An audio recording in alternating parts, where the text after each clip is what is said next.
Direksi-direksi BUMN itu bukan dikualifikasi sebagai penyelenggara negara. Nah, ini menjadi hal yang tentu berbeda dengan beberapa undang-undang yang ada di sana, undang-undang yang di luar undang-undang BUMN. Misalkan undang-undang Tipikor, undang-undang kemudian ada undang-undang administrasi pemerintahan ya, bahwa di undang-undang Tipikor itu bahwa semua penyelenggara negara termasuk juga direksi dan seterusnya itu masuk dalam kualifikasi sebagai penyelenggara negara.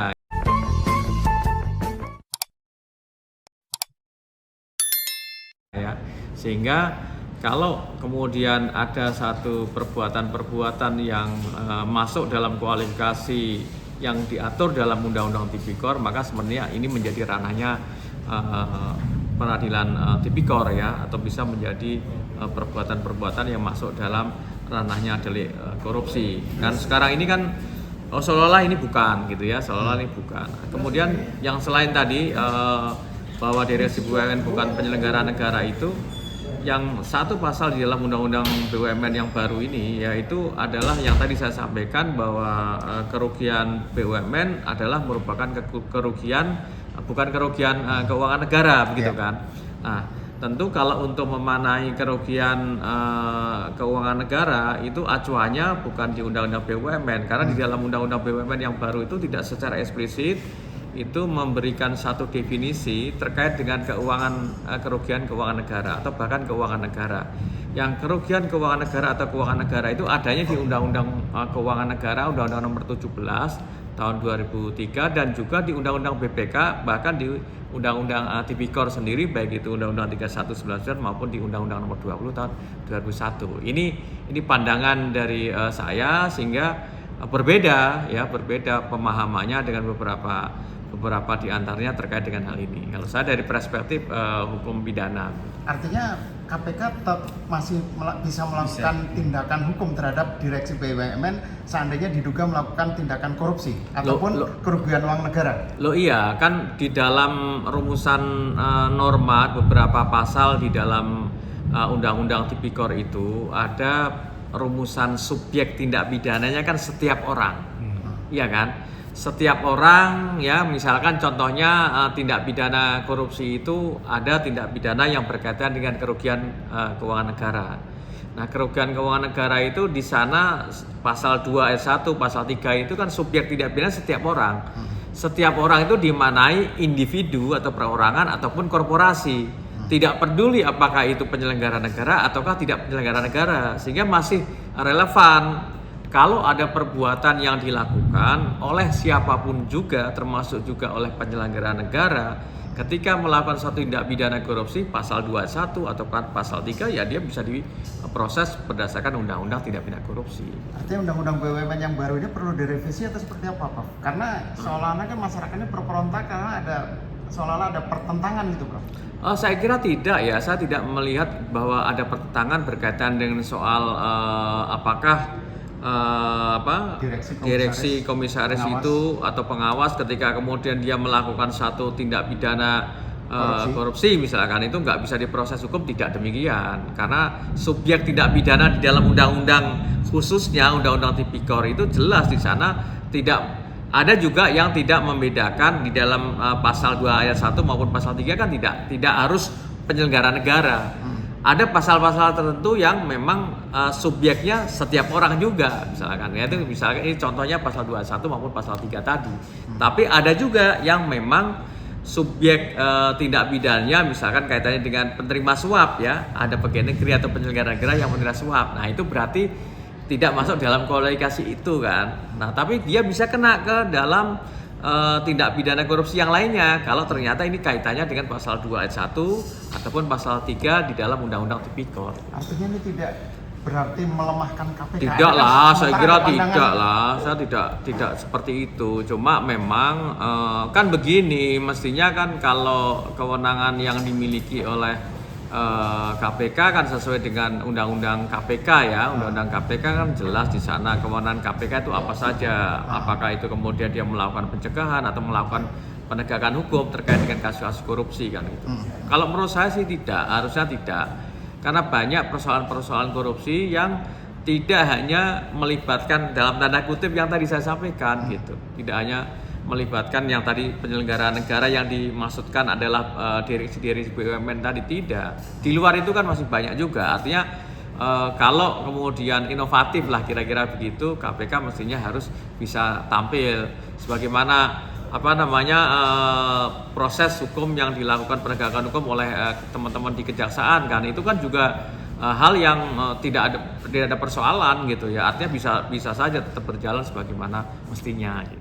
Pandangan saya secara pribadi, kalau kita bicara mengenai bahwa direksi ya maupun komisaris yang tidak bisa dilakukan penyidikan maupun mulai dari penyidikan berkaitan dengan kasus-kasus yang undang-undang BUMN yang baru, saya berpendapat bahwa sepanjang memenuhi unsur-unsur, artinya diduga ya ada masalah-masalah tindak pidana, sebenarnya siapapun itu bisa ya. Penyidik maupun penyelidik ya menemukan ada indikasi pidana ya, siapapun itu bisa ya, karena bicara tindak pidana itu tidak membatasi ruang itu gitu, siapapun. Jadi saya berpendapat bahwa undang-undang BUMN ini yang memberikan kekhususan berkaitan dengan kasus ini, menurut saya pengecualian kalau itu berkaitan dengan tindak pidana itu korupsi. Menurut saya ya artinya tindak pidananya kaitannya pasti dengan korupsi. Maka menurut saya itu sebenarnya itu tidak bisa menjadi pengabaian gitu loh. Artinya atas dasar itu penyelidik maupun penyidik tidak bisa melakukan penyelidikan. Menurut saya bisa.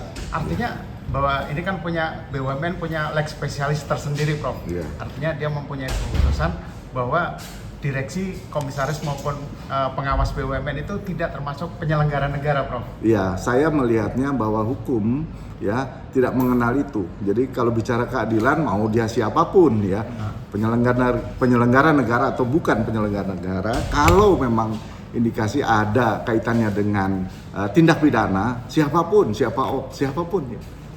Jadi itu bukanlah pengecualian untuk tidak bisa dilakukan penyelidikan maupun penyidikan menurut pendapat saya. Artinya undang-undang ini seperti apa? Artinya Prof atas nama Universitas Pancasila ini tidak setuju dengan undang-undang BUMN itu atau seperti apa, Prof? Saya tidak menyatakan tidak setuju. Menurut saya hanya melihat dari sisi hukum.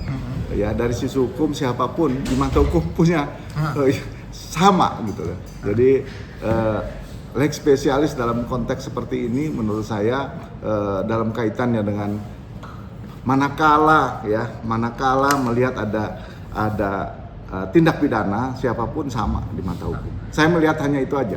Jadi tidak dalam kapasitas itu. Artinya Prof, ini undang-undang BUMN ini kan sudah direvisi dan artinya sudah disahkan. Artinya ini perlu direvisi atau seperti apa? Atau perlu di MK-kan, di GR-kan misalnya, Prof?